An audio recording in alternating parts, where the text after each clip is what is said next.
কোটি টাকার ব্যবসা করি, গোডাউনে রাইখা বাসায় গিয়ে ঘুমাই, পরের দিন সকালবেলা দেখি গোডাউন ছিনতাই হয়ে গেছে। ছিনতাইকারী কালো হাত ভেঙে দাও, ঘুরিয়ে দাও, মাঝি পাড়ার ছিনতাই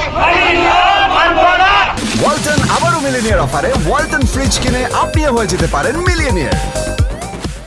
আমি দীর্ঘ 20 বছর যাবৎ পরিবেশক সমিতির সভাপতি হিসাবে দায়িত্ব পালন করতেছি।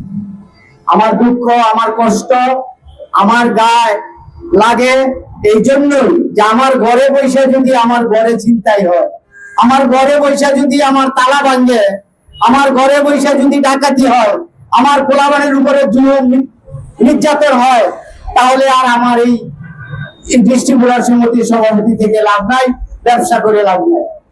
আমি পরিষ্কার ভাষায় আজকে বলতে চাই, আজকের মানববন্ধনকে আমরা সাফল্য করে তুলব। কোন সন্ত্রাস চাঁদাবাজি যদি আজকে থেকে এর পরে কোন জায়গায় আমাদের কোন পোলাপানের উপরে, গাড়ির উপরে, দোকানদার ভাইয়ের উপরে, রাস্তার মানুষের উপরে যদি কোনো জুলুম অত্যাচার করে, আমরা সবাই মিলে একসাথে ঝাঁপিয়ে পড়বো ইনশাআল্লাহ। আমরা আজ থেকে কাউকে ক্ষমা করব না।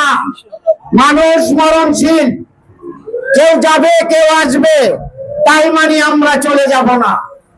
আমরা কোম্পানি চাকরি করি না, আমরা কোম্পানির সাথে ব্যবসা করি, কোটি কোটি টাকার ব্যবসা করি, গোডাউনে রাইখা বাসায় গিয়ে ঘুমাই, পরের দিন সকালবেলা দেখি গোডাউন ছিনতাই হয়ে গেছে, তালা ভেঙে ডাকাতি হয়ে গেছে।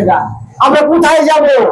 আইন প্রশাসককে আমরা বহুবার বলেছি, নাম বলার দরকার নাই, কিন্তু খালি বলছে আমরা চেষ্টা করব, দেখতেছি। এইভাবে আমাদের দেওয়ালে পিঠ থেকে গেছে। আজকের মানববন্ধন আমাদের ব্যবসায়ী পরিবেশক সমিতির পক্ষ থেকে আমি আরেকটি ঘোষণা দিতে চাই, যেখানে যে অবস্থায় থাকবে, কোন গাড়ির উপরে যদি জুলুম অত্যাচার টাকা ছিনতাই করে, সাথে সাথে আপনারা আইন শৃঙ্খলা বাহিনীকে আপনারা জানাবেন।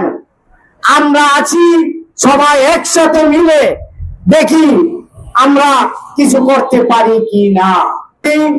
আমরা একজনকে যখন বিপদের মেঝে পড়বো, আমরা 10 জন গিয়া ঝাঁপাইয়া পড়বো ইনশাআল্লাহ। আমরা কাউকে ছাড় দিব না, ছেড়ে দিব, ছাড় দিব না। আজকে থেকে প্রতিবাদ করিতেছি, সবাই একত্র ঘোষণা করেন যে জীবন বাজি রেখে ইনশাআল্লাহ এই সন্ত্রাসের বিরুদ্ধে মোকাবিলা করব। ছিনতাইকারী কালো হাত ভেঙে দাও, ঘুরিয়ে দাও, সন্ত্রাসীদের কালো হাত ভেঙে দাও, ঘুরিয়ে দাও।